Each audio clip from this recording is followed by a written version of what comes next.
అదే కూలిన ప్రాజెక్టు దగ్గర రాజగోపాల్ రెడ్డి కూడా ఉన్నారు. సార్ చెప్పండి, ఇప్పుడు ప్రస్తుతానికి అయితే మీరు వచ్చారు కదా, ఇక్కడికి సందర్శించారు. ఇప్పుడు మీరు ఏం గుర్తించారు? బీఆర్ఎస్ గతం ప్రభుత్వం అయితే గొప్పలు చెప్పుకుంటున్న కాళేశ్వరం ప్రాజెక్ట్ అని చెప్పుకున్న పరిస్థితి ఉంది. మీరు ఏం గుర్తించారు? ఇప్పటికి ఇక్కడ కూలిపోయిన చూస్తున్నారు కదా, మీరు వీడియో చూస్తున్నారు కదా.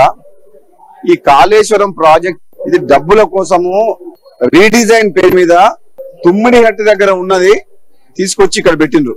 అది కేవలం డబ్బుల కోసమే పంపులు, మోటార్లు, లిఫ్ట్ ఇరిగేషన్ స్కీమ్ తీసుకొచ్చింది తప్పితే నిజంగా ఎల్లంపల్లికి వాటర్ రావాలంటే ఆనాడు కాంగ్రెస్ పార్టీ ప్రభుత్వం వైఎస్ రాజశేఖర రెడ్డి గారు తుమ్మిడిహట్టి దగ్గర కట్టేసి రిజర్వాయర్ గ్రావిటీ కెనాల్ ద్వారా ఎల్లంపల్లికి వాటర్ తీసుకురావాలనుకున్నారు. కేసీఆర్ మహారాష్ట్ర గవర్నమెంట్ ని ఒప్పించి అక్కడ బ్యారేజ్ కట్టకుండా డబ్బుల కోసం, కాంట్రాక్టర్ల కోసం అని చెప్పి ఇక్కడ మేడిగడ్డ దగ్గర కట్టి అది కూడా నాణ్యత లోపభూయిష్టంగా కరెక్ట్ సర్వే చేయకుండా కరెక్ట్ గా నిర్మాణం చేయలేదు కాబట్టి ఈ రోజు కూలిపోయింది. దీనికి బాధ్యత వహించాల్సింది మాజీ ముఖ్యమంత్రి కేసీఆర్. రాబోయే రోజుల్లో పూర్తి విచారణ చేసి దీనిపైన ఎవరైతే బాధ్యులు ఉంటారో వాళ్ళ మీద ప్రభుత్వం చర్యలు తీసుకుంటది. అవసరమైతే జైలు కూడా పోక తప్పదు.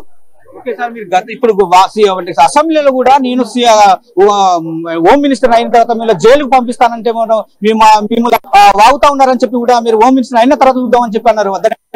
ఏమంటున్నారంటే టిఆర్ఎస్ నాయకులు, టిఆర్ఎస్ ఎమ్మెల్యేలు హరీష్ రావు గారు, కళ్యాణ్ శ్రీహరి గారు, నువ్వు మినిస్టర్ కావు, హోమ్ మినిస్టర్ అయ్యేది లేదు, సచ్చేది లేదు, అది ఇదని ఇష్టం వచ్చినట్టు మాట్లాడుతారు.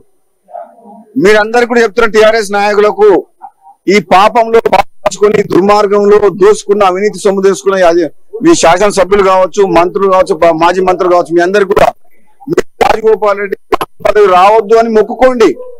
ఒకవేళ మీ దురదృష్టం కొద్ది నాకు మంత్రి పదవి వస్తే మీరు జైలుకు పోక తప్పదు.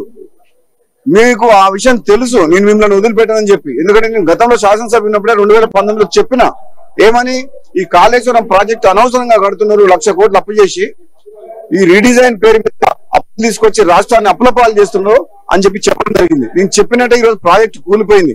2019లో చెప్పిన మాట నిజమైంది.